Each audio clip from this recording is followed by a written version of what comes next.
വെറും 26 വയസ്സ് മാത്രം പ്രായമുള്ള യുവാവ് വിവാഹ ദിവസം മരണമടഞ്ഞു എന്ന വാർത്ത ഞെട്ടലുളവാക്കുന്ന ഒന്നുതന്നെയാണ്.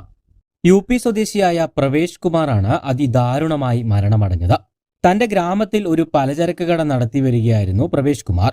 കഴിഞ്ഞ ശനിയാഴ്ചയായിരുന്നു പ്രവേശിന്റെ വിവാഹ ചടങ്ങുകൾ നിശ്ചയിച്ചിരുന്നത്. വിവാഹത്തിനായുള്ള എല്ലാ ഒരുക്കങ്ങളും പൂർത്തിയാവുകയും ചെയ്തിരുന്നു.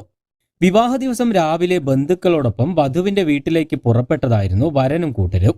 എന്നാൽ യാത്രക്കിടെ പ്രവേശിന് മൂത്രശങ്ക അനുഭവപ്പെടുകയായിരുന്നു. തുടർന്ന് ആളില്ലാത്ത സ്ഥലം നോക്കി വാഹനം നിർത്താനും പ്രവേശ് ആവശ്യപ്പെട്ടു. ഒരു വിജനമായ സ്ഥലം എത്തിയതോടെ വാഹനം സൈഡാക്കി പ്രവേശ് മൂത്രമൊഴിക്കാനായി റോഡ് സൈഡിൽ നിന്നും കുറച്ച് ഉള്ളിലേക്ക് മാറിപ്പോയി.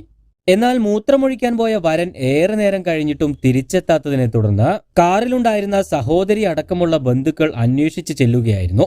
എന്നാൽ അവിടെ അവർ കണ്ടത് അബോധാവസ്ഥയിൽ കിടക്കുന്ന യുവാവിനെയാണ്. തുടർന്ന് പരിഭ്രാന്തരായ വീട്ടുകാർ ഉടൻ തന്നെ യുവാവിനെ തൊട്ടടുത്തുള്ള ആശുപത്രിയിൽ എത്തിക്കുകയായിരുന്നു. തുടർന്ന് ഡോക്ടർമാർ നടത്തിയ വിശദമായ പരിശോധനയിലാണ് പ്രവേശിനെ ഒരു ഉഗ്രവിഷമുള്ള പാമ്പ് കടിച്ചിരിക്കുകയാണെന്ന് വിവരമറിയുന്നത്. തുടർന്ന് ആന്റിവനം അടക്കമുള്ള മരുന്നുകൾ നൽകിയെങ്കിലും പിറ്റേന്ന് പുലർച്ചയോടുകൂടി മരണം സംഭവിക്കുകയായിരുന്നു.